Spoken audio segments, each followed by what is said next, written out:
Coming up, the YBL TV interview with Paul Madsen as we discuss identities in terms of devices and the Internet of Things. You're watching YBL TV. Let's talk about identity and the Internet of Things. I think recognizing that devices have identities and devices will act on behalf of users with identities and managing those relationships will be fundamental to securing the IoT. So we're looking at identity as a solution then? Yeah, I think what is more fundamental for securing the IoT than recognizing who you're interacting with, what devices are sending you data, what cloud they're trying to send it to. Being able to authenticate actors and then apply the appropriate authorizations to what they're trying to do is fundamental. These identities are just one aspect of it. There's so much that they're doing. There's so much that they're solving. Can you go into what they are solving? I think once we recognize that devices have identities, that we will issue and manage and that they have a life cycle, just like any other identity, ours included, then we can attach a relationship with a user to specific devices.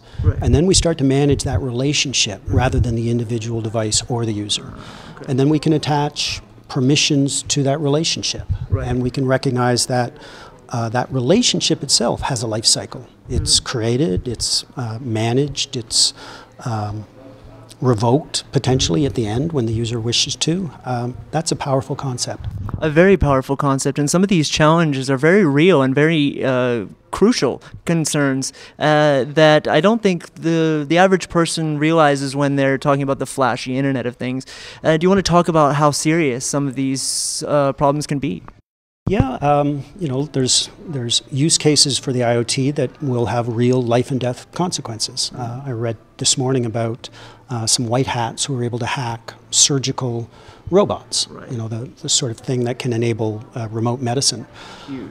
A really powerful use case, but the security risk is real as well. So how do we guard against that? I think identity will play a role. What do you see as the future of implementing this for businesses? What I argue is applying protocols that have emerged in the web world, the internet as we have it, specifically OAuth and OpenID Connect, and applying them to the IoT.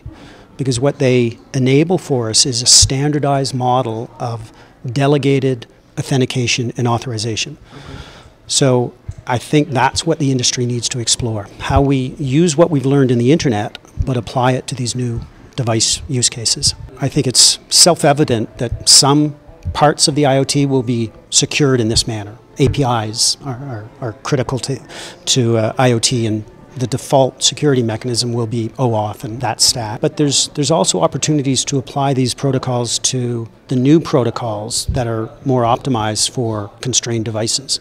And I think that's where the interesting work will happen. Are you encountering people that never really even consider this as an issue? What concerns me are IoT-centric standardization bodies that acknowledge the critical nature of security for IoT, but come at the security problem with a default assumption of passwords.